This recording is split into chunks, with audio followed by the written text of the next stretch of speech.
nkuba kyeyo yesse yeewanise ku kizimbe n'avaayo n'agwa wansi ne yeekomya obulamu bwe n'ava mu bulamu bw'ensi olwa pressure ebadde emuteereddwako. Baganda bange mwenna abali e Bulaaya, eno message yammwe mbasaba mugiwulirize bulungi nnyo, mugitegeere bulungi nnyo okusalawo okugenda kuba eriggwe. Gwe wenna agenda okuba nga oviewinga video eno, oba oli mwana wa buwala oba oli mwana wa bulenzi, bw'omaliriza okuwakinga video eno togenda sigala kyekimu.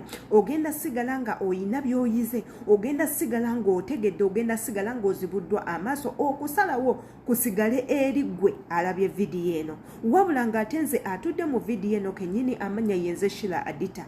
Bw'oba tonaba kubanga subscribinga ku YouTube channel yaffe muganda wange sikunenya wabula inkuwabula buwabuzi obeere nga osubscribinga ky'otalina kwerabira ke kadaakali awo waggulu kajja kuyambako. Buli video gye tuteeka ku eno channel egenda kubanga esookerawo gw'ogenda okubanga osooka okugiraba.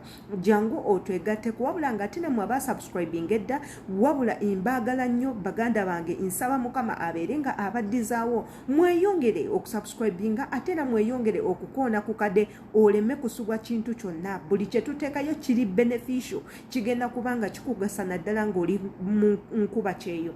Muganda waffe omu nkuba kyeyo omuna Uganda yejje mu bulamu bw'ensi wabula ensonga emuleetedde okwetta yegenda okwewuunyisa. Muganda waffe ono yesse n'agamba kanve mu bulamu bw'ensi okusinga okubeerawo emirembe gimuweddeko. Buli wadda ye gwe balondoola, buli wadda pressure nga emuteereddwako y'amaanyi n'agamba ye kikyo lwaki siva mu bulamu bw'ensi bino ne mbiwona. Baganda bange abali e Bulaaya tusiiba tubagamba buli lunaku ng'oyagala okubeera successful mulimu ebintu ebimu by'olina okwejjako. Sigamba nti okufa kibi, okufa munnange si kibi kubanga teeka singa kyali kibi tekyandibaddewo, naye olw'okuba nti si kibi ate si kirungi kiyina okubeerawo ate era okufa toyina kukudduka. Ne bw'onookola otya ogenda kufa.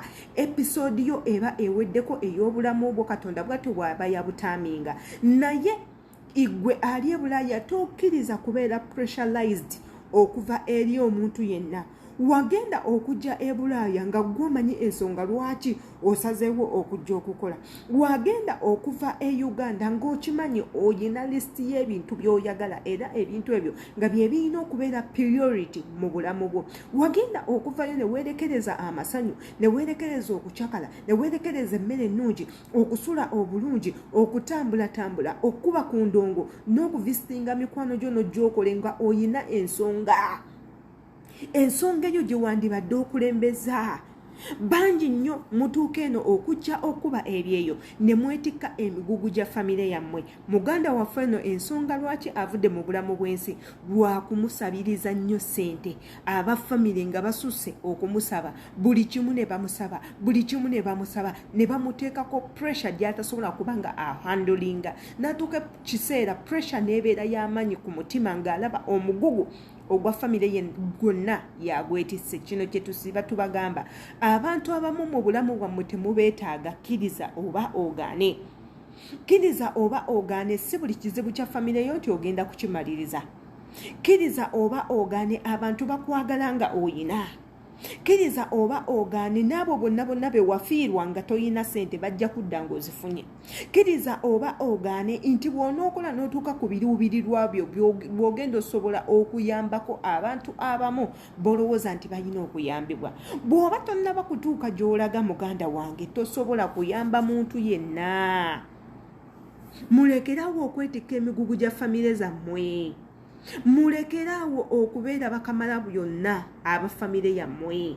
Buli afudde gw'osonda, buli mulwadde gw'osonda, n'ayagala okulya ku nkoko nakkubira, ayagala okushopinga gwe gwateeka ku bulusuubo, ayagala okutambula mu ggwe wabula n'ayagala okugula olugoye agenda kulusaba mu ggwe. Buli kimu ebyo byonna bitutuukako, naye okola otya? Beera mu silence. Weeteeke mu silent mode, weeteeke mu flight mode. Obeere nga ataliimu mu nsi naye nga mw'oli. Weekwekeko ku bantu abamu osobole okutuukiriza ebigendererwa byo. Mu bulamu bunene ng'oyagala okubeera obulungi wejjeeko amasanyu. Ng'oyagala okubeera obulungi wejjeeko emikwano. egitakugasa ng'oyagala okubeera obulungi wejjeeko ba family members abamu b'olaba nti tebalina nnyo impact mu bulamu bwo otooke oconcentrating ku bulamu bwo gwo ng'omuntu bw'onoolaba nti oyinawo obutuusiza lwakiri oliddayo n'obanoonye naye nga kibi nnyo ekyokufiirwako muganda waffe katusabe mukama abeere nga akusonyiwa ebyo byonna byonna ebyakusobako kubanga ffenna okufa lyekkubo wabula ate amannya nga yenze Shela Adita gwatanaba kubanga subscribinga likinga commentinga wabula ate era akadde tokerabira buli vidiyo etuula kuno ojja kubanga ogifuna mu bunambiro imbaagala nnyo.